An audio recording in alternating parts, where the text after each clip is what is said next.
What's going on, my Jets family out there? I appreciate you guys for tuning in, like always, to the Take Flight Spit and Fire podcast. I'm really excited to be with you, but even more importantly, I have an awesome guest here, man. This guy, former NFL DB, two-time Super Bowl champion. I'm so honored to have him on. We got Mr. Bryant McFadden. Thank you for being here with us today, my man. Oh, it's a pleasure. It's a pleasure. Long time waiting, right? We've been trying to get this to happen for quite some time, and I'm glad our schedules were able to coordinate to make this possible. So I'm fired up. I can't wait to see exactly how this Jets conversation goes. Yeah, me too, man. I'm excited. Big fan, loving the way everything's been going. Love to hear your perspective on it. But before we hop in, you guys out there, if you haven't, if you could please subscribe to the channel, you could do so by clicking on the logo in the bottom right corner. Much Yep. appreciated. But my favorite question for you, my man, is I would like to know, out of this whole free agency the Jets has had, which I thought has been a pretty quality free agency, bringing in some good guys. I'd love to know who you think, who you feel is your favorite signing so far of all the free agency, and then what grade would you give it, like, in your mind, and why? My favorite signing so far for the Jets would be Lincoln Thomason. The reason why he's my favorite signing because he's another tone setter on the offensive line. I think he's a veteran guy that some of the young guys can learn from. Elijah Vera Tucker from a year ago, a few drafts ago, you took Mekhi Becton. This is a guy that can really be a leader on the offensive line, an offensive line that has a lot of youth there.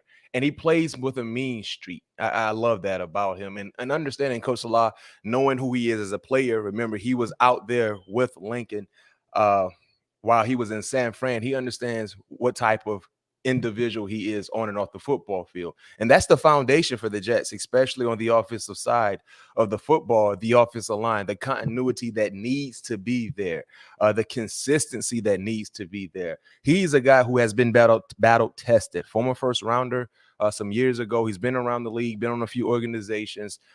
Me personally, that was a big hit for the New York Jets. And Harrison, you know this better than anybody. They've been trying to improve the offensive line for years, via the draft or via free agency.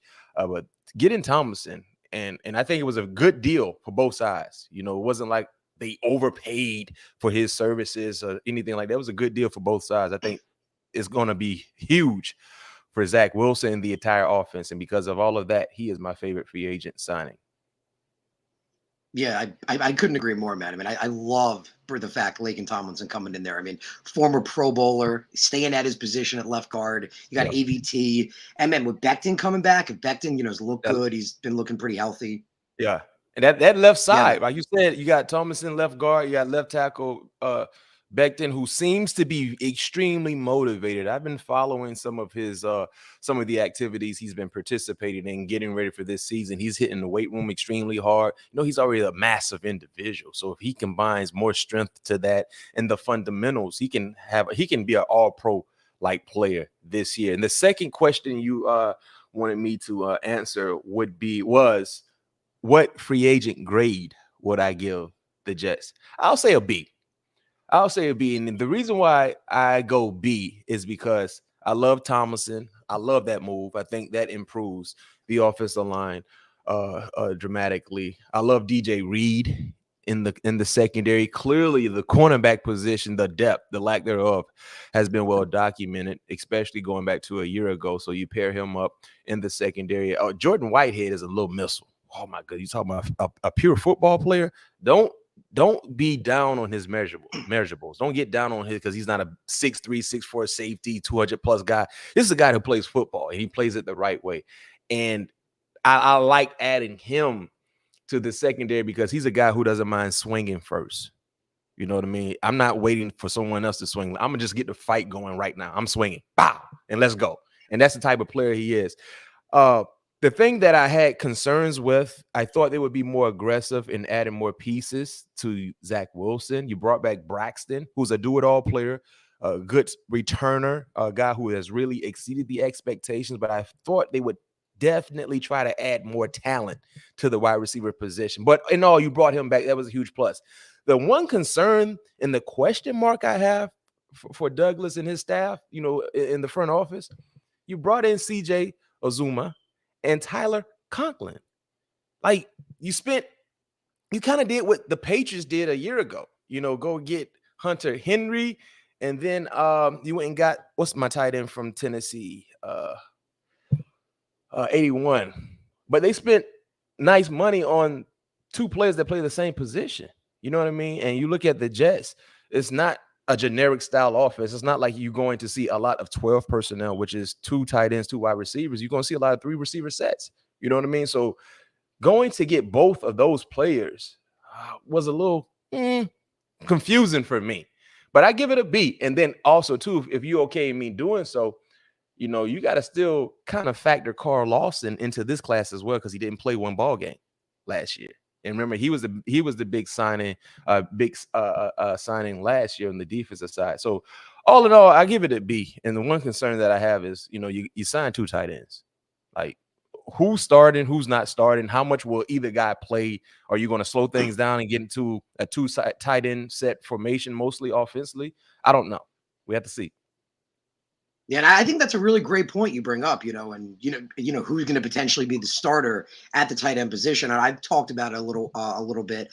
I really like Tyler Conklin. I don't know how you feel in the situation. Like, I love the Uzomah signing altogether, but Conklin, guy that really only got his first chance to start last year, still a pretty young dude, and he had almost like 700 yards. Was a really good receiving tight end. I mean, I feel like he has the potential to be that tight end one. I don't know how you feel, based on the 2 guys they brought in. I think Tyler's more athletic than CJ. CJ definitely played big time football, but he had a lot of things around him that gave him favorable matchups. You play in Cincinnati, you got Chase, you got Boyd, you got T. Higgins, right? So you're going to do numbers if you play the tight end position for the Cincinnati Bengals. And I'm not saying that he's not a good player. He is, but I think for the Jets, if you can go get Tyler, there's no need to get CJ. Or if you go get CJ, there's no need to go get Tyler. And I understand, if you're a Jets fan, you haven't had consistent tight end production since Keller from Purdue. Yeah, no, that's true. Yeah, we're going back like 2013. We got to go back a long time to that. I mean, all the other teams in the division has had more sound production at the tight end position since the Jets over the last decade plus. That's not good. So I understand you're trying to improve a position that has been missing for quite some time, but there was no need to go out and go get 2 of the same guys, basically. I get you. I feel you.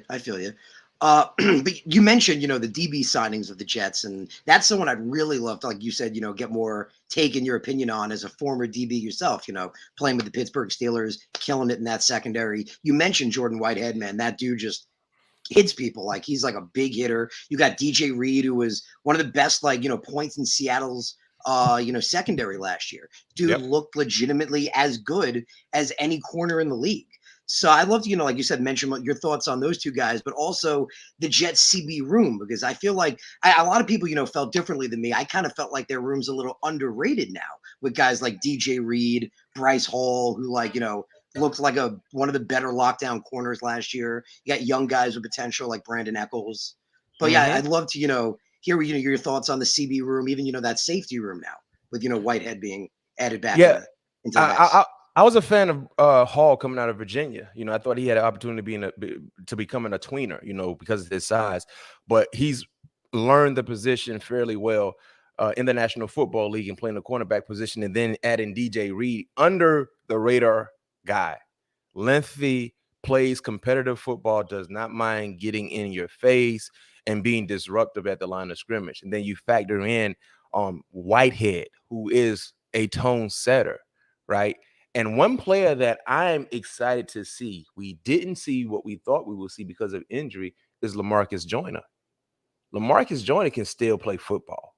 We just didn't see it. And that's the unfortunate thing, not the unique thing about the Jets. The unfortunate thing is that we didn't really see the team we thought we would see even before the start of the season, because some of their key contributors on the defensive side were injured. I was at the joint practices a year ago in training camp when the Jets were practicing against Green Bay when Carl Lawson went down.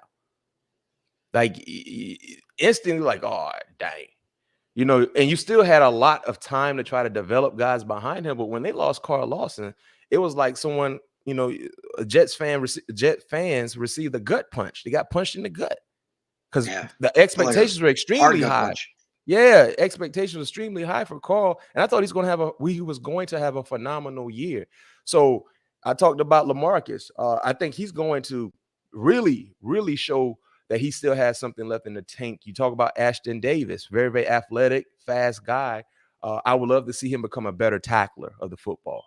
I would love to see him become a better tackler. But if you get Whitehead is a guy who does a lot of damage around the box, even though he's undersized. He's a missile. But I think the room still needs to they need to add depth in the room from the cornerback position. Eccles played good football when given the opportunity last year. And that's the thing. When people look at the season for the Jets, there were a few bright spots, individually speaking, on the Jets side, especially on the defensive side. And Eccles was one of those guys that played some pretty good football. And another kid I like coming out of Pitt, Jason, Panak, if I'm not mistaken. Yep. Yeah, I know you're talking about, Yeah. 41. He has nice size as well. You got a lot of young players in the secondary. And I think when you factor in add some of the veteran presence like DJ and Lamarcus, those are guys that got to take their game to the next level. But most importantly, you got to stay healthy. Sit. If you're not healthy, your season will not be as productive. Yeah, no, and that's a fantastic point. I love that you brought up Lamarcus Joyner, man, because I'd found that out. I'd looked it up and realized that, PFF grade-wise, when he's only played safety in the NFL, like exclusively safety, he's got a 90.1 PFF grade. Like, he's a legit safety, yeah. But like you said, injuries have been a big problem, like keeping guys on the field. So, yeah, man, him and Whitehead, I'm excited about that combo. And, yeah, I love it, man. I love it. So that brings us into, the biggest needs of the Jets after free agency. Because like you said, free agency, like Joe Douglas talks about, is all about supplementation. And they did a lot of that. Like I said, brought in some tight ends, still could use a wide receiver, kind of fixed that offensive line, still need the edge. It's interesting to look at, what their needs are now. I'd love to, hear what you think the biggest needs for the Jets after what they've done in free agency is. Well, let me put my Joe Douglas hat on, right? And this is how I look at addressing the draft after free agency where you made some moves already. If you're the Jets, and if you're a Jets fan, let's keep it real. You want to be relevant in your division, because if you're not relevant in your division, you won't have a chance of sniffing the playoffs. So to be relevant in your division, what do you need to have? What do you need to do? Number one, you're chasing the number one team, which is the Buffalo Bills. The AFC East is now the Buffalo Bills division. If you're chasing the Buffalo Bills, how can you have success against that said team? Stopping the head of the snake, cutting the head of the snake off, and that's Josh Allen. So if I'm the Jets, the biggest needs now, you got 2 first-rounders in the top 10. You go get someone that can cut the head of that snake in Josh Allen. So I would say, me personally, go get me an edge rusher with the first rounder. Someone who can spark fear in the quarterbacks you will see, especially in your division. See, one thing about the NFL, being a part of the NFL as a player and now being a part of the NFL as a fan and the analyst, when it comes to being competitive, you have to keep up with the Joneses. And in reality, you don't want to do that because that's not good financially. When your neighbor gets a new car in your neighborhood, that doesn't mean you should go get a new car because you might not be financially ready for that. But in the NFL, whatever your divisional foes are doing in the neighborhood, you better do the same thing. Because if you don't, people will always pass by your house and go to their house because they have all the glitz and glam, right? So now in the division for the Jets, if we want to be relevant, we got to find people that can stop and harass Josh Allen. If we do not do that, good luck. We're chasing all over again. So the first one, number 4, go get me an edge rusher. Could be Aiden Hutchinson. If he falls, it could be Jermaine Johnson from Florida State. Go Noles. I love him, by the way. Heck of a player. Could be Kayvon Thibodeau. Could be Trayvon Walker. Go get me a defensive lineman that can hit and slam and harass Josh Allen. With the 10th pick, we're not stopping with what we just did with the 4th guy. We're going to go get a guy in the secondary that can take the ball away. So now what you're doing is you're adding more spice to the defensive side, because if you don't, you're going to be in a race, in a track meet every ball game. And oh, by the way, I understand I'm highlighting the Buffalo Bills because we know they have been the best team in the division. But don't forget about what they did down there in South Beach. Adding Tyreek Hill, adding Sid Wilson, you brought back Kaseki, you added Chase Edmonds, you added Mostert, you added Armstead offensively, right? So that's what I would do. The 4th pick in the first round, edge rusher. 2nd pick, number 10 in the first round, secondary guy. Specifically speaking, a corner. Now you add that young fella to Hall and Reed, and you're cooking with gas. Because if your defense doesn't improve, I understand. What about the young quarterback? You want to still add pieces. I believe because of how deep the wide receiver spot is in the draft, you can get quality value in the 2nd round at the wide receiver position. I believe that. I'm not quite ready to say the same at the cornerback play, especially if one of the top 2 guys is still available at 10.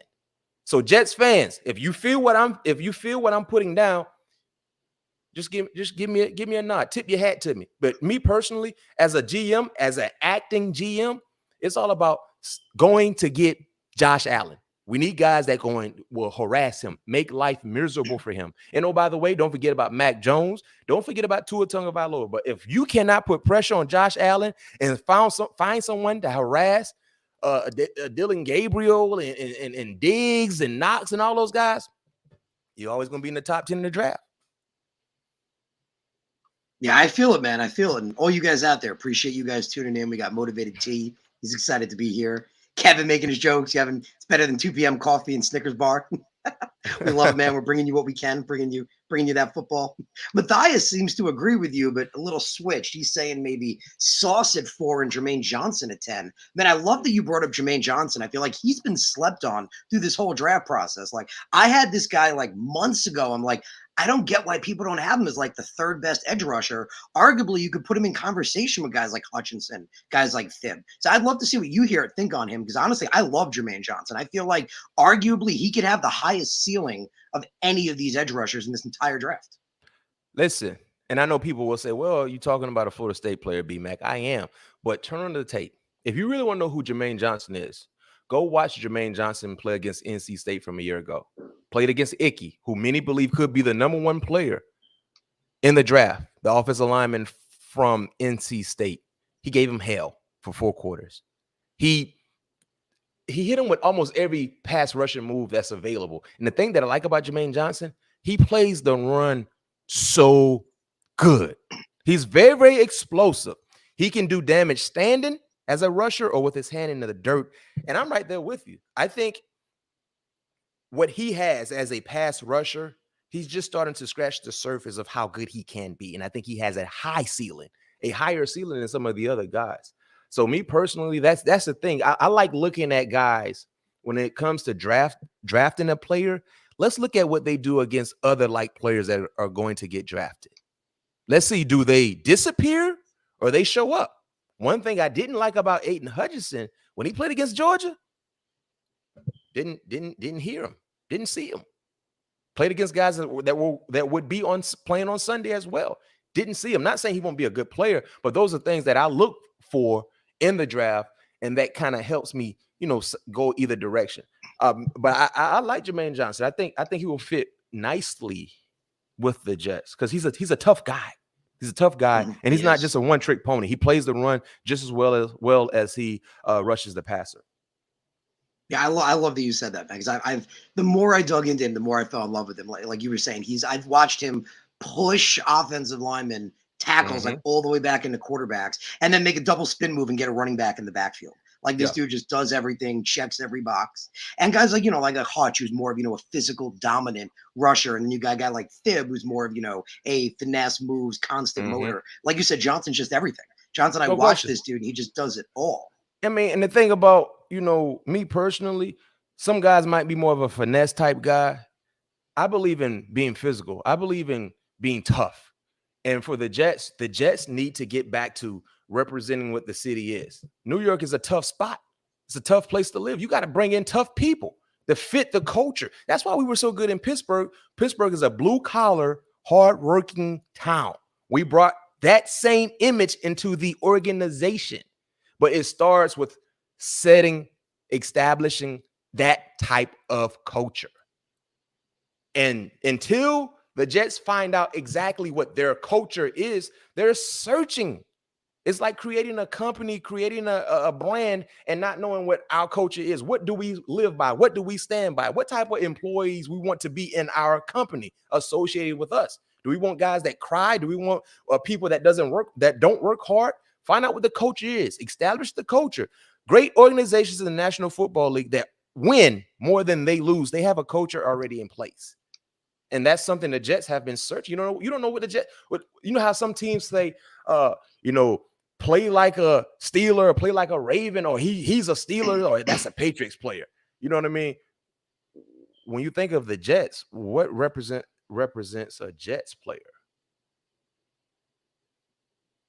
Yeah, I see what you're saying, man. And I feel like, bringing in Robert Saleh, him and Joe Douglas, they're putting that together. And I think that's like you said, that's going to be that big thing this next draft too. Like we saw in that last draft, like starting to define yourselves. Like what makes you the New York Jets? Exactly. And I think they're starting to do that, but that's just my mentality. And I'm only speaking from experience, what I saw when I played with Pittsburgh. You know what I mean? They had certain things when we used to listen to draft talks and conversations. Is he a Steeler? Like instantly, they would ask us, is he a Steeler? No, not really. He ain't a Steeler. We already knew what that meant. Like a Steeler is someone who's willing to bite your head off for no reason. A Steeler is someone who's willing to put your face in a fan for no reason, because we don't care about our bodies. We're just trying to get the job done by any means necessary. And the Jets need to get back to that culture. You know who established a culture for the Jets? When Rex Ryan was there, he established a culture. You kind of knew what you're going to get. You know what I mean? Tough nose defense. We're going to run the football, and we're going to beat you up. We're going to take you in the back of the alley. We're going to fight, and we're going to come out on top more than not. So those are guys that I look for, and I can tell you who has that mentality and mindset. Jordan Whitehead. I love Jordan Whitehead. Like I said, I like guys who want to swing first. I ain't waiting. We about to fight. I'm swinging first. That's who Jordan Whitehead is. It doesn't matter how big you are. I'm going to be that little one that's boom. And now we're fighting. Let's go. Dude, I love that, man. I love that. And I love the way you said that. Like, that's the perfect way to look at it. Like, they just turn to you, what makes you a Pittsburgh Steeler? Like, I love that, man. That's what we're hoping to get to. And I'm really, really excited about that and hoping, that's where we're going for. But, you mentioned with the NFL draft, obviously the Jets have certain ways to go. I'm just curious, who's your favorite player? Like, of everyone in this whole draft, like, who's your favorite player in this entire draft? Man, my favorite player in this draft, man, is Derek Stingley Jr. Oh, boy, he can play football. I had an opportunity, had him on the podcast. My podcast, All Things Covered with Patrick Peterson. Please give us a shout, give us a follow, listen to us, and let us know what you think. But he was on the podcast, and he just loves football. That's another thing, Harrison. You got to love football. A lot of players, when they get to this level, they kind of love what the game brings more than what the game is. That could be a problem. But if you get a guy who loves the game of football, they will continue to try to be the best at the game. And that's very, very important if you're playing for the Jets, because the Jets, they play in New York. There are so many different things to be tied to that can be distractions, right? But if you love what you're doing, you won't allow these distractions to take that love away. And you will always try to feed the beast, which is yourself, and being able to understand, yes, I'm good. I need to get better. And he loves the game of football. And then when you factor in who he is as a football player, he's a natural born corner. When he was born to play cornerback. He was born to backpedal. It's just a natural thing. And the thing that I like most about him, he takes the ball away, right? Some corners, when you throw their direction, you're not afraid of them picking the ball off. They might come up with a PBU, but you're like, you know what? We're not really afraid that this guy's going to take the ball and go the opposite direction. When you see those type players, go get them. That's no different than a pass rusher that can always get sacks and create turnovers. Those are can't miss prospects. Derek Stingley is that guy, and he has been battle tested. I mean, look at what he was going against his freshman campaign in practices, right? Chase, Jefferson, and then throughout the SEC. And I know the last 2 years were not ideal because of COVID and injuries, but he showed that he's healthy during his pro day a few weeks ago. So that's my favorite player. I mean, and I know I picked the corner, so I might was I was a little biased. I don't care, but man, that man is just a natural born cornerback. And if I'm the Jets, I told you I gave my draft scenario what I would do: edge rusher and a guy in the secondary. I go get one of those edge rushers at 4, and if Stingley is there, you go get him at 10, or flip flop, either or. I don't care. But think about this roster in the secondary. You can add a Jermaine Johnson to what Carl Lawson and Sheldon and Quinning, right? I do believe they need to address the linebacker position as well at some point in the draft. But in the secondary, you got Reed, you got Hall, and you got Stingley. You got Whitehead, you got Joyner, you got Davis. Now, you're telling Miami we got some Ferraris also. We might not have all Lambos and Bugattis, but we got some Ferraris. So what's up? And you telling Josh Allen, yeah, Josh, we got Carl, we got one of these prolific pass rushers we just draft, along with Rankins and along with Quinnen. Let's go. Let's go. We coming to hunt. We coming to hunt. And I believe in getting guys that look like what they hunt. That's what I believe in getting. When you go to, you look at these safari like TV shows, you see the lions are hunting gazelles. You know what I mean? Gazelles can move. They might not be as strong as a lion, but they can move. But go give me a gazelle that can go hunt a gazelle. I can move just as fast as you, and I have just as much strength. That's what you need to go get. So that's what I would do. You got to go get guys that look like what they're hunting. Josh Allen is a phenomenal specimen at the quarterback position, but go give me a guy that looked like Josh Allen, but gives me a little more different. He's a different vibe, and he plays a defensive side. Now we're talking. Go get me a guy that looked like Tyreek Hill, and you won't never find a guy that is as fast as Tyreek Hill, but skill set. And he got to go hunt Tyreek Hill. That's what you got to do. That's what you got to build, and that's what I would do. Because I don't care how good your offense is. It means nothing if your defense can't get any stops at all. And a great defense helps any offense out. Especially if you have a young quarterback. Oh, I love it, man. That was awesome. That was great. I think I want to get that on a T-shirt now. That hunt quote: "Find the animal that hunts through." I love that. That's awesome, man. Go get me a guy that looks like what he hunt. I like that, man. That's good. I like that. So you mentioned, CB at 10. A lot of Jet fans love that. And Derek Stingley Jr., put up unbelievable production in college. But over the last few months or so, and I think, it could be because of, injury and people, wondering about that, Sauce Gardner became a big guy, like in the mind of Jet fans. So like, we all know like with Derek Stingley Jr., but I'd love to think, what do you think as, a former DB? What do you think of the Sauce? I like Sauce. My personal preference, if I had to take one, I take Stingley because he can take the football away. Sauce is a good corner, but he doesn't really take the football away. I'm not saying he can't, but we just saw it more from Derek Stingley. And also to the level of competition. Derek Stingley saw pro wide receivers every day in practice. And the best way to understand who a player is, go talk to people that played against him. Like Jamar Chase said, man, this man gave me hell. Like, was tough. Jordan Jefferson said the same thing. And these are two corners that are just killing most DBs that line up across from them.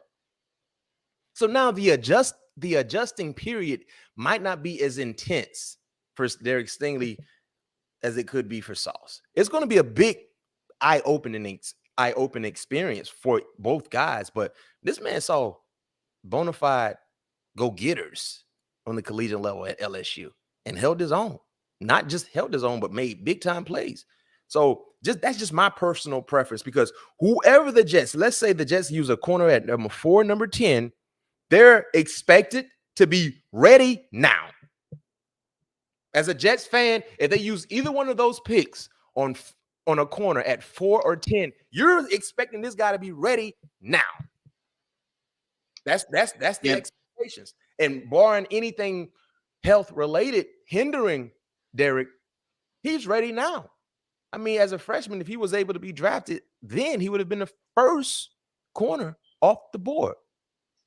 That is true. Yeah. I remember back a year or so ago before he declared, I was a huge fan. I definitely wanted him at the time. Yeah. So that's just my personal. I'm not saying I don't like Sauce. No, I'm not saying that. I like Sauce. I think Sauce is going to be a good player, but we're talking for what the Jets need. based on what they see in their division, go get a corner that can take the football away. The last significant corner the Jets had that can take the football away was Darrelle Revis. Darrelle Revis was the last guy who took the ball away. Not just took away receivers, but he took the ball away. You know what I mean? So go get a guy that can give you that fear factor that J.C. Jackson gave y'all anytime y'all played against the Patriots. Anytime y'all threw towards number 27, you probably was holding your breath as a Jets fan, like, oh, shoot. He threw it 27 direction. And then, he caught the ball. Oh, my goodness. J.C. Jackson did. And then at some point in time, you're like, just stop throwing to wherever 27 is. Because he can take the ball away. That's the fear factor. You got to understand something. Fans, y'all feel the same thing we feel as players and coaches feel. When you start seeing that ball going to that side of the football field where J.C. Jackson is, you're probably nervous. You're like, oh, Zach, just don't throw to 27. Throw it any other place. Don't throw it to 27 because 27 is catching it and he's trying to go somewhere. That's what you need. That makes sense, man. And you kind of convinced me because for the longest time, I really liked Stingley too as a prospect, but there were all those, rumors about, injuries in the past and his health now and what that would turn into and kind of just, fell on like sauce like everybody else. But man, you're right. I mean, Stingley was the best corner in college for years. Like for the last 2 years, like you said prior, if someone was going to take a corner, it would have been Stingley if they could have.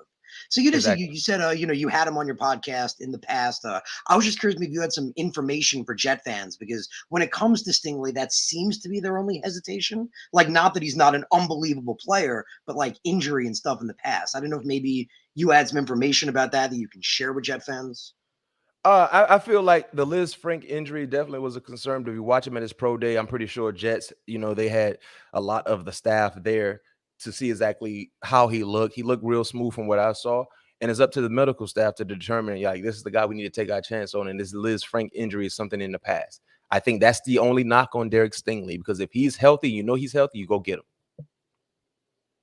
Makes sense. Definitely, man. So we have a surprise for you guys before we head out. We will do a quick mock first round, see how that board falls. So I'm gonna throw that up quick. Me and Brian are excited to bringing that to you guys. Let me just share that up here. We'll do just the first round. See how that goes. See how the board falls. It's interesting. How the board is gonna fall. And with Stingley, people say obviously he should definitely be there at 10. So we could definitely see how this plays out.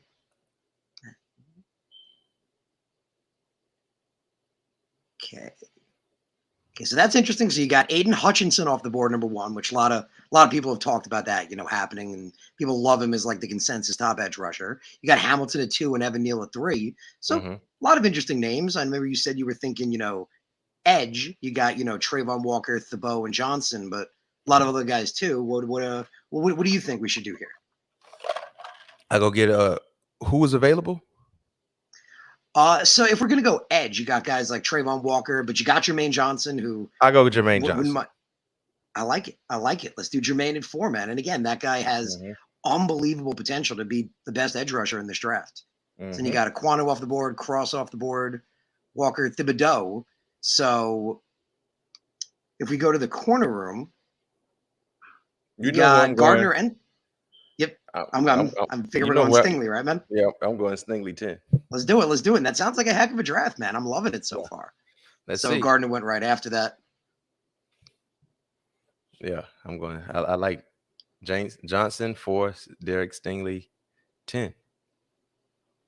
Yeah, it sounds exciting, man. I mean, at 4, you get that edge rusher, like you were talking about that. You need to get to the quarterback. That's the name of the game, and especially this Robert Saleh defense. Like it's designed with getting to the quarterback and getting after them. And Carl Lawson, we're hoping he's going to come back, 100, but it is a question mark right now. So you got to get that guy, that can get to the quarterback. No question. I like it. I love it. We got Jermaine at 4. We got Florida State. We got Derek Stingley Jr. at 10. Loving it. Looking nice. Yes, sir. Good stuff, man. Good stuff. Sir.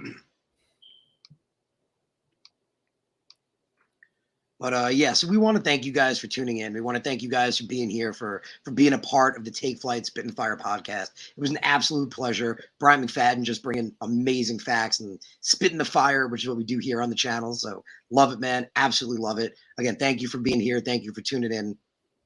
Thank you for having me. Appreciate it, man. Appreciate it. So you guys have a great rest of your day. I'll see you guys next Monday. We're always, this is a special time, but usually we're on at 7 p.m. So again, thank you guys for being here. Thank you for tuning in, and I will see you guys next week.